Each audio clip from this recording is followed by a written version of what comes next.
So everybody, it's Mon here. Welcome back to another one of Technical Wrecking YouTubers. This is more me just discussing something that I forgot about for a long time. I want to go and look after.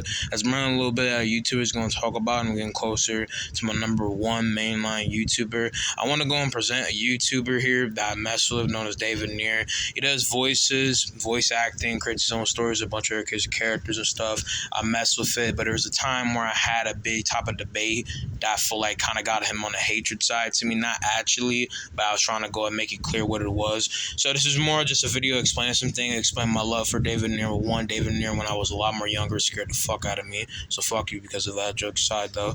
And at the same time, he has a bunch of different creepy videos, a bunch of cool stories. He's a very cool storyteller. I mess with his stuff. And I do want to say, if he ever would possibly see this, that I do apologize if it seemed like I was trying to speak everything they were trying to say. But mainly what I was trying to do in the comment that I'm going to show here is explain why I didn't mess with some things as cons. Now, I rewatched this at a different time to get into it, and I realized this. A lot of stuff that I say in this, I still mess with, but since this was me at a younger time in a state of age where I didn't actually process everything that I wrote out, I talked about, and re-articulated and rephrased and stuff, it's just another moment that I want to make more clear and talk about in specific. Now, this wasn't a super long time ago because it was 1 year ago, and exactly this was uploaded October 21st, 2021.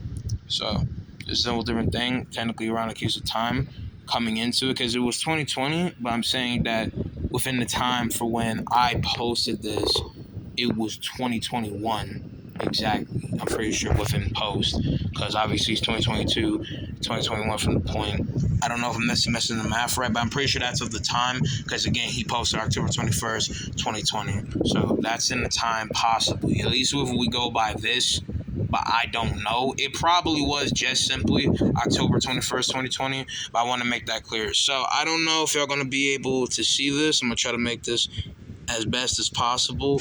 But reading it off exactly, which y'all could just go to the video. Y'all going to see my comment right away because we be texting full Bible verses. I'm pretty much just saying, in quote, with the pros, I like how it's an interesting take, a great topic, cool feel. My two cons is in the form of letting someone else disfigure Jeff the Killer, and Jeff the Killer obviously from the creepypasta, a character I do not like the most, but some of the setup for how his character was I liked it, but bigger down the line, I don't like how he's put together because he's a very trash character and how he's corresponded, and a lot of dumb, bad writing element.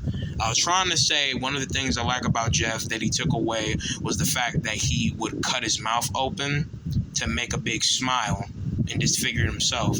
I understand why he doesn't, because he says it in his own right, in his own opinion, and quote, that's just the sake of being edgy, for being edgy, no actual reason for it. I understand that, but my point of film was what it is, was in the form of a fucking tongue twist with that. But still to articulate fully what I was trying to say was in the form of it was being that he doing it to himself shows more of his downgrade insanity, him being more insane. It's the same case with something like the Joker, already being exposed to something that makes him look non-human, but he does more insane shit, especially in the crack of the smile that he does, and other insane diabolical shit to show more of his monster habit. I get that he's already burnt, I get that he's already going for disgusting things, and he's already went on a full crime spree of doing killer stuff to show he's a monster, but him doing that and insinuating a death glare is something that I like, because I like the insaneness of it. Kind of fucked up topic, but I just didn't feel how I feel about it in the form of what he was trying to say. And so within that form, this situation, what I was actually going to try to say was just simply that he does a bunch of different insane shit, yes, but I just like that feel. Then I asked him some questions about in the possible, in the canon, but I don't know if you initially call that canon now with this, because again, to retrack on the case of it, not too fast with this, kind of sound a little bit weird. I'm saying it super fast because obviously not screwing anything. I just want to go ahead and rework on this, pun intended, for me looking at this, because this is how I found the story again with David Near. I basically am just trying to say, would he have powers like he does technically in the canon? Because with his powers and shit, I mainly mean that because this man, Jeff the Killer, has been assigned multiple different things to assume that he has powers, and he can do this, he can do that, especially in the conflict when he's fighting Slenderman or somebody else. The reason why I say this shit is because the writer, whoever put him in board with Slenderman and other characters, magically manifest this motherfucker with power so he can go fight them. Because in the mainline thing, he's just a serial killer. Simple. In his name, Jeff the Killer. Not Jeff, the bozo, clown-looking motherfucker that can pull some carnage shit against Slender Man, who's a whole-ass living symbiote. That's pretty much all I was asking. Then next, I was basically trying to understand the other stuff, especially since he tries to go and explain some things, which I do understand it to the point what it is. I mess through the story either way. It's just, that's just a personal thing I would like to go and have. And so when he goes and explains this thing with a bunch of different other stuff about his thing, I didn't read all of it because it was a bunch, and I didn't necessarily super care about it. It was me taking that into consideration, a little bit of serious stuff that was from it. But at the same time, I understand what he's saying here and now, and I still stick a little bit of my points. I don't stick at how I corresponded, my point of saying, but this is the point of form of what I was trying to go and say. I already understand a good chunk of this, right? But when he paraphrased his reasons, sometimes I didn't super look into it. So that's my bad. That's my bad. That's a down there. But my point being said is that it doesn't really make a difference because in conclusion, like I said, in the format for how I'm trying to put it in case, it doesn't take away the station of what Jeff the Killer is like to me. He don't have to agree that it's like that. But I don't think him cutting his face open is more edgy than not. Because he's already going to be edgy enough within the field of him. Someone disfiguring him, that's okay. But I'd rather see him do it to himself, so it shows more disgustness that he plays upon himself and others in his field. Because even though it's weird, he looks like the Joker to me, and the Joker-like character is cool. That's my personal opinion. I don't have to like every decision that he makes, especially since it's his own version. That's fine. That's just me personally. That's the other version I like to go and have. But I'm not saying I want the exact same version. His version of his character, how we say, Jeffrey Mason, that version of Jeff, that's a whole better character. I'm trying to say I just like some things that are a little more better. These are a little bit of some cons. That's all I feel about it. He don't have to agree with it. That's my personal opinion over Alchemy. Gotcha, that's fine. But yeah, like I was saying, involving the character with himself in this sense about some of the other stuff I talked about, mainly the sexual stuff. I understand why he put it there, which I go ahead and read it exactly here. It's at number 3 because it's a big Bible verse here. No disrespect, again, I'm trying to make his point. He says, yes, there was no rape. If you look at real life serial killers, 90% of them have some form of weird, repressed sexual urges and things of that nature. I think it makes complete sense that he would have a strange sexual side to his mentality, even if he doesn't act on it with actual rape. Okay, I get that. That still doesn't actually make it a good decision, in my personal opinion, because if you're trying to point it to a real life case, I get that. I perfectly understand that, but at the same time, that's not actually realistic to the character, in my personal opinion, because I'm going to see Jeff as the type of person to go out his way and do some sexual needs or even a place of rape, because it's weird, it's not needed. I get the weirdness is the point, it's just not necessarily needed, and I feel more as a serial killer that is legit just robbing people's lives for an insane mentality and has no case of compassion. And from my camera view, it's a lot more clear, so if y'all want to take a pause and read a good chunk of this, that's fine. But at the same time, my point being said is I get a lot of this.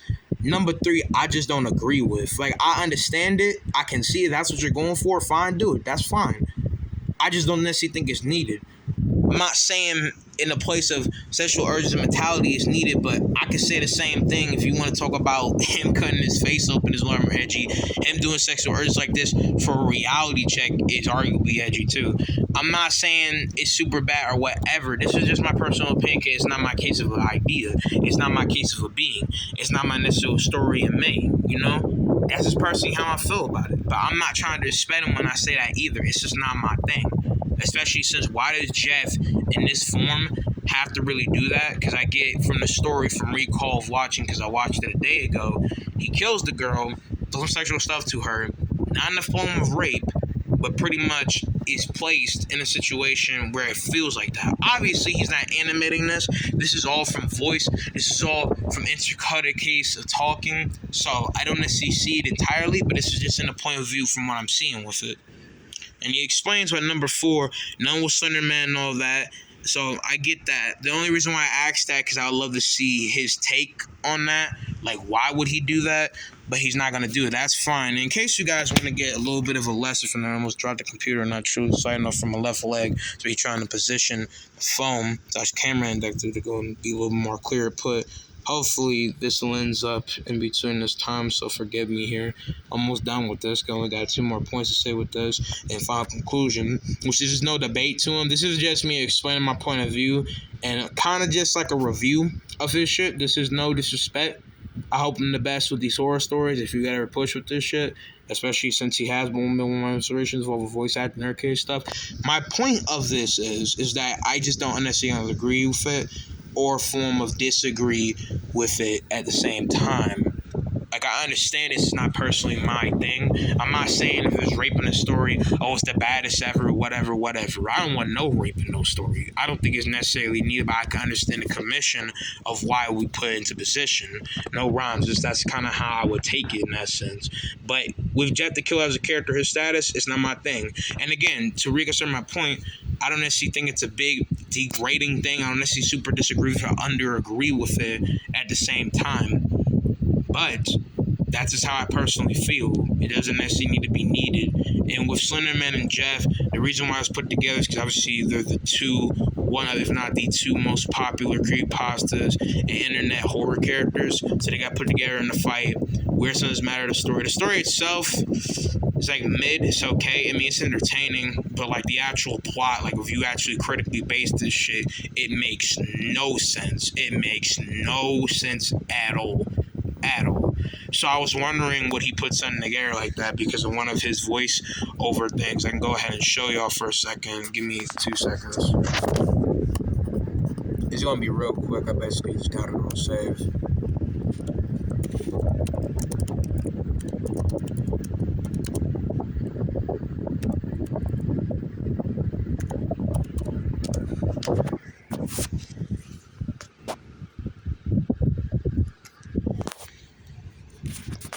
I don't know if I'm gonna find it exactly here.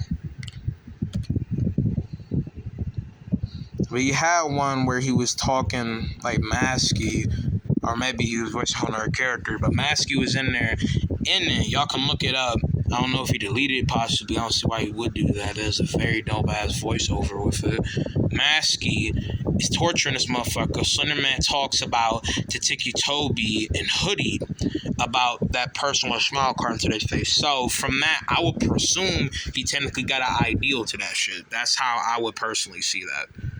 But then when I ask, he talks about how Slenderman is not a physical being.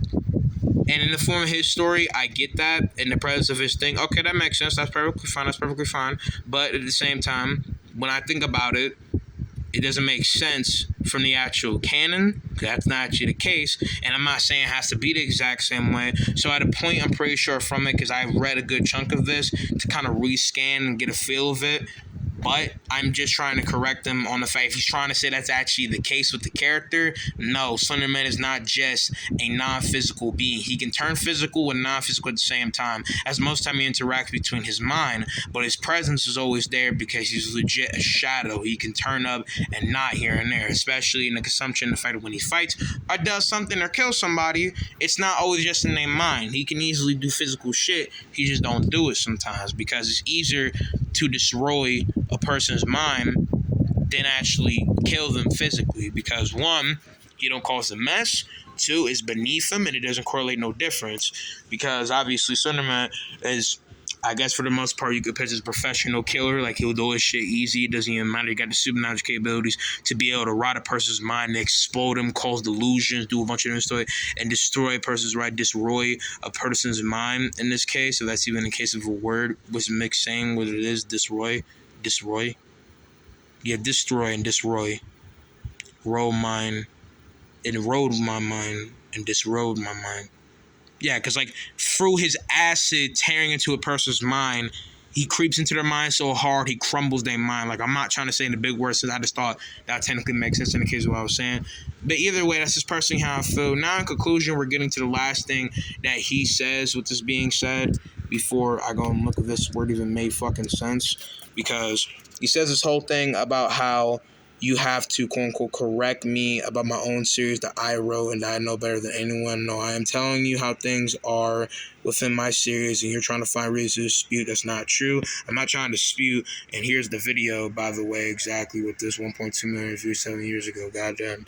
But I'm not trying to find reason to dispute you. I'm trying to say this is the reason why I feel this way. I am only saying that I'm correcting you on the value of what that actually means from a canon sense. Yeah, I get that when he says canon is only from the original person, but that original person sent off his shit. And technically, creepypasta, everything that's engulfed in creepypasta, you could say is fan fiction. Because it's an internet series. It's not a book. And anytime anything is pushed to a bigger outplay, it's by another person or some dumb stuff. Like, you legit can compare a bunch of other horror things on the internet and call them creepypastas. Like, Siren Head wasn't invented into a creepypasta, so other people said so. Technically, correct me if I'm wrong on the origin of his actual character being made. Slenderman was not that until that happened. Jet the Killer was made up into that, but again, he was made up into somebody on the internet randomly made that shit up. So even if you want to say fan fiction is that, when somebody in the story makes Jeff or Jane the Killer have a little bit of a mixed love intertwingle, they not wrong necessarily for doing that. I get what he means, but I'm saying canon as a mainline thing, because that's what canon would be. Because like if I say, is Goku gonna be able to do this in Jump Force like the actual original canon, I'm talking about his character. I'm not trying to say this and this and this. That's just by example. And to project a little bit more on the point of view that I'm trying to make in Fling is simply, if Goku can't do Ultra Instinct and Jump Force, why is he able to do that in the canon but not here? It's just a question. Even then, that example would not work the same way. I'm saying, oh, he probably can't do it because they ain't built it, or quote unquote too overpowered. The same way Wasatama can't do what he can do sometimes in Jump Force, even though that doesn't make sense because there's a bunch of characters in anime that can defeat Satama. Changed my mind, debate me right now. But point being said is that's the reason why I put it like that. But in conclusion, I want to say shout out to David Neer. If you ever do see this, no disrespect, I just want to clear up a little bit of my points from seeing this. I remembered it. I remember David Neer. I want to go and talk about him and say a few things. Any other horror person like them, I like it. I like the feels of it. That's pretty much it. I don't got that much else to really say. I'm going to head over to some people I really want to talk about to a bigger case of extent. And then after that, kind of be it until I get some bigger stuff. But this is just a correction on me. I want to apologize for taking what you're saying out of context or even seem like it was dispute. That's not what I was trying to say. A little bit of some shit that I'm saying here is not the way I want to go incorporate it. If y'all want to take a pause and read some of this stuff, go ahead. Hopefully this is in lens for y'all because I can see it in lens. Even now, y'all can just go to the video. It's being said right here. It says right here, the Moral Files case. #2 or number 2. So there you go. Pretty much it. I like it. Like the whole concept. I'm not trying to respect him. That's how I personally felt about it. But it is what it is. There's different cases of feeling involved in the topic of it. That's it. I hope you guys have enjoyed. I'm gonna see you guys in the next one. Peace out, mommy. Love y'all.